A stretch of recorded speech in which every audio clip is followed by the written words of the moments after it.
Life for Relief and Development has been a terrific partner for us. They have supported hearing healthcare all over the United States through COVID, and now we're going all over the world. We set up these hearing clinics and find people that need help of all ages, and just help communities get better. So today, what I don't do at home a lot in my home clinic is earwax removal with a machine called the irrigator. So when I go on mission trips, that's pretty. Whether it's a 3-day trip or a 1-day trip, I volunteer to look in people's ears and do earwax removal. So that's my job on a mission. The rest of the team is doing everything you can imagine, from just case history all the way to fitting people and teaching people how to take care of their hearing. So we did full scope today. I just took care of the earwax. So the first thing we do before we test them is to make sure the ears are nice and clear. They're not occluded with wax or anything. And then you instruct the patient that they're going to be listening for tiny little sounds, and every time they hear them, they're supposed to respond. Then we put the little earphones in the ears for the test stimulus.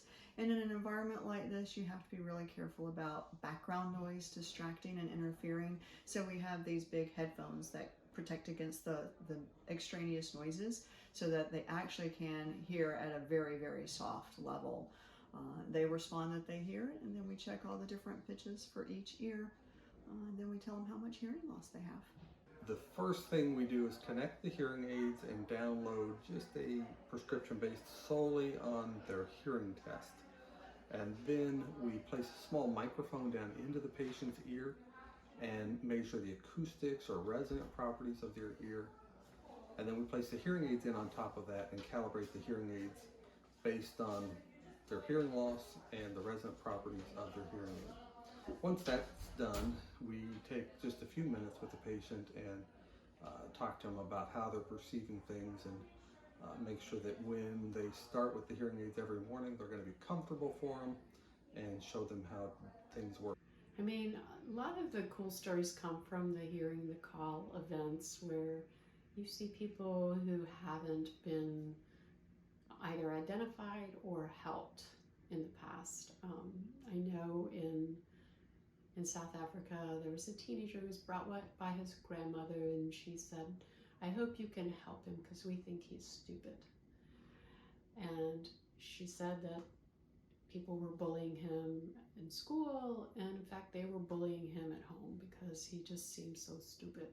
And he had a very significant hearing loss, and when we aided him, he went from being very, withdrawn to like animated, and seeing the grandmother's reaction to understanding, oh my gosh, he just couldn't hear.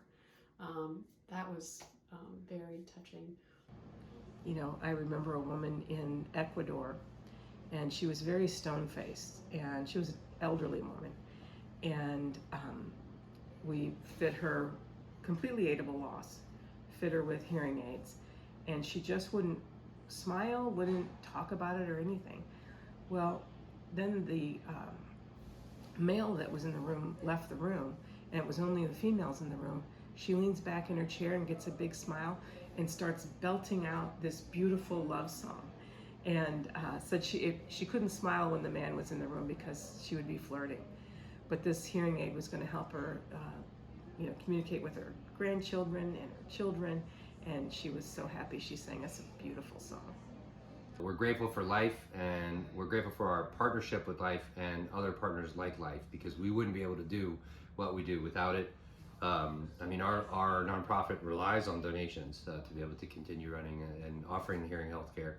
So I think it's just wonderful.